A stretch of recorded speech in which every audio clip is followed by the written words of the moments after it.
ಸ್ನೇಹಿತರೆ ನಮಸ್ಕಾರ. ನಾನು ನಿಮ್ಮ ಜೆ ಶ್ರೀನಿವಾಸ್, ನಟ ಮತ್ತು ನಿರ್ಮಾಪಕ ಮತ್ತು ನಿರ್ದೇಶಕ. ಸ್ನೇಹಿತರೆ, ಇತ್ತೀಚೆಗೆ ಒಂದು ಬೆಳವಣಿಗೆ ಆಗಿದೆ ಕನ್ನಡ ಚಿತ್ರರಂಗದಲ್ಲಿ. ಅದೇನಪ್ಪ ಅಂತಂದರೆ, ಕನ್ನಡದ ಅದರಲ್ಲೂ ಬೆಂಗಳೂರಿನ ಮಾಲ್ಗಳಲ್ಲಿ ಕರ್ನಾಟಕದ ಒಂದಷ್ಟು ಬೇರೆ ಬೇರೆ ಭಾಗಗಳಲ್ಲಿರ್ತಕ್ಕಂಥ ಪ್ರತಿಷ್ಠಿತ ಚಿತ್ರಮಂದಿರಗಳಲ್ಲಿ ಚಿತ್ರದ ಟಿಕೆಟ್ ರೇಟ್ಗಳು, ಅದರಲ್ಲೂ ಕೂಡ ಈ ತಮಿಳು, ತೆಲುಗು, ಅನ್ಯ ಭಾಷೆ, ಈಗ ಮಲಯಾಳಮ್ಮು, ತೆಲುಗಿನಲ್ಲಿರ್ತಕ್ಕಂಥ ಒಂದಷ್ಟು ಮುಖ್ಯ ನಾಯಕ ನಟರುಗಳ ಚಿತ್ರಗಳು ಕರ್ನಾಟಕದಲ್ಲಿ ಬಿಡುಗಡೆ ಆದಾಗ ಸರ್ವೇ ಸಾಮಾನ್ಯವಾಗಿ ಅನ್ಯ ಭಾಷೆ ಚಿತ್ರಗಳಿಗೆ ಕರ್ನಾಟಕದಲ್ಲಿ ಕಡಿಮೆ ಅಂತ ಅಂದರೂ ಕೂಡ ಒಂದು 400ರಿಂದ 500 ಸ್ಕ್ರೀನ್ ತಗೊಳ್ತಾರೆ.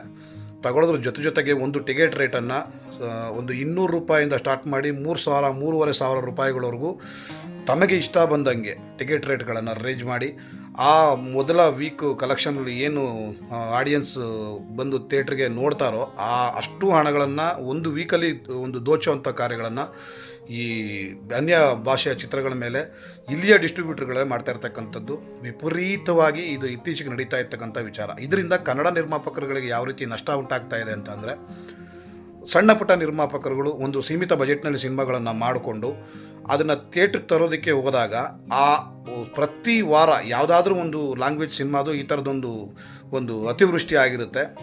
ಅದರಿಂದ ಕನ್ನಡ ಸಿನಿಮಾಗಳನ್ನು ನೋಡೋದಕ್ಕೆ ಬರುವಂಥ ಜನರುಗಳು ಆ ವಾರದ 1,000-2,000 ಕೊಟ್ಟು ನೋಡಿದಂಥವನು ಆ ಚಿತ್ರ ಆ ವಾರ ಸಿನಿಮಾ ನೋಡೋದನ್ನೇ ನಿಲ್ಲಿಸ್ತಾನೆ. ಇದರಿಂದ ವಿಪರೀತವಾದಂಥ ಪರಿಣಾಮ ಕನ್ನಡ ಚಿತ್ರಗಳ ಮೇಲೆ, ಕನ್ನಡದ ನಿರ್ಮಾಪಕರ ಮೇಲೆ ಆಗ್ತಾ ಇರ್ತಕ್ಕಂಥದ್ದು ಒಂದು ಸರ್ವೇ ಸಾಮಾನ್ಯವಾದಂಥ ವಿಚಾರ. ಇದನ್ನೆಲ್ಲ ನಾವು ಕನ್ನಡ ನಿರ್ಮಾಪಕರುಗಳು ಅನುಭವಿಸ್ತಾ ಇದ್ದೀವಿ.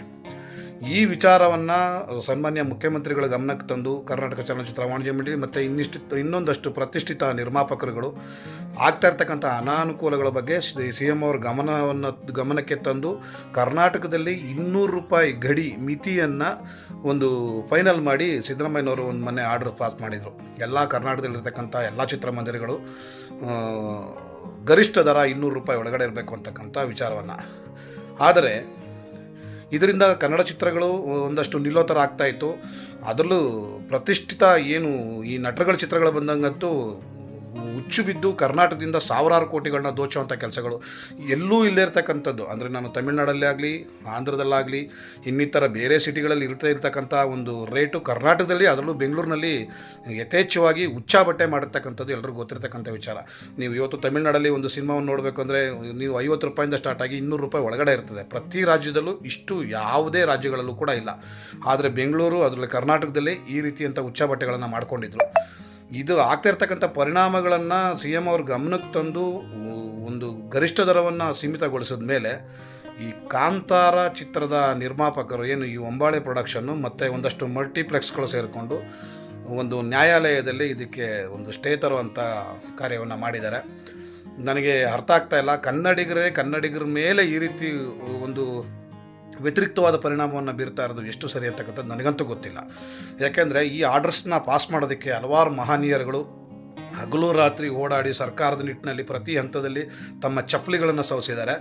ಆದರೆ ಈ ಒಂಬಾಳೆ ಪ್ರೊಡಕ್ಷನ್ನು ಯಾಕೆ ಈ ರೀತಿ ನಿರ್ಧಾರ ತಗೊಳ್ತು ಅಂದರೆ, ಈಗ ಚಿತ್ರದ ಬಜೆಟ್ಟು ಜಾಸ್ತಿ ಇದೆ ಅಂತಕ್ಕಂಥ ವಿಚಾರಕ್ಕೆ ತಮ್ಮ ಒಂದು ಸ್ವಾರ್ಥಕ್ಕೋಸ್ಕರ ಇಡೀ ಇಂಡಸ್ಟ್ರಿ ಮೇಲೆ ಪರಿಣಾಮ ಬೀರುವಂಥ ಕೆಲಸನ ಯಾಕೆ ಮಾಡ್ತಾ ಇದೆ ಈ ಒಂಬಾಳೆ ಪ್ರೊಡಕ್ಷನ್ ನನಗಂತೂ ಅರ್ಥ ಆಗ್ತಿಲ್ಲ.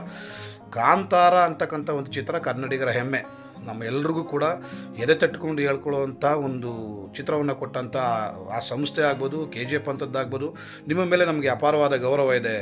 ನಮ್ಮ ಒಂಬಾಳೆ ಪ್ರೊಡಕ್ಷನ್ ಅವ್ರಿಗೆ ಹೇಳ್ತಾ ಇದ್ದೀನಿ, ದಯವಿಟ್ಟು ಈ ಕಾರ್ಯವನ್ನು ಒಂದು ಚಿತ್ರರಂಗಕ್ಕೆ ಮಾರಕವಾಗಿರ್ತಕ್ಕಂಥ ಈ ಪರಿಸ್ಥಿತಿಯಲ್ಲಿ ಸರ್ಕಾರದ ಕೈಕಾಲಿಡಿದು ಅದ್ರ ಗಮನಕ್ಕೆ ತಂದು ಒಂದು ಆರ್ಡರ್ಸ್ ಪಾಸ್ ಮಾಡೋವಂಥ ಟೈಮಲ್ಲಿ ನೀವೇ ಕೋರ್ಟಿಗೆ ಸ್ಟೇಗೆ ಹೋದರೆ ಮತ್ತು ನಾವು ಯಾರನ್ನು ಕೇಳೋದು? ಒಂದು ಇಂಡಸ್ಟ್ರಿಯ ಒಂದು ಸಂಸ್ಥೆ ಬೆಳೆದ್ರೆ ಸಾಕೆ. ದಯವಿಟ್ಟು ನಿಮ್ಮ ಸಂಸ್ಥೆಯಲ್ಲಿ ದುಡ್ಡನ್ನೇ ಮಾಡಬೇಕು ಅನ್ನೋ ಉದ್ದೇಶ ಇದ್ದರೆ ದಯವಿಟ್ಟು ನಿಮ್ಮ ಚಿತ್ರ ಕಾಂತಾರ ಅನ್ನೋದು ಒಂದು ಸಾಮಾನ್ಯ ರೇಟೇ ಇತ್ತು, ಅದು ಜನರನ್ನ ಮನಸ್ಸನ್ನು ಗೆಲ್ತು, ನಿಮಗೆ ನಿಮ್ಮ ಖಜಾನೆಯನ್ನು ಕೂಡ ತುಂಬಿತು, ಒಂದು ಕನ್ನಡಕ್ಕೆ ಹೆಸರನ್ನು ತಂದು ಕೊಡ್ತು.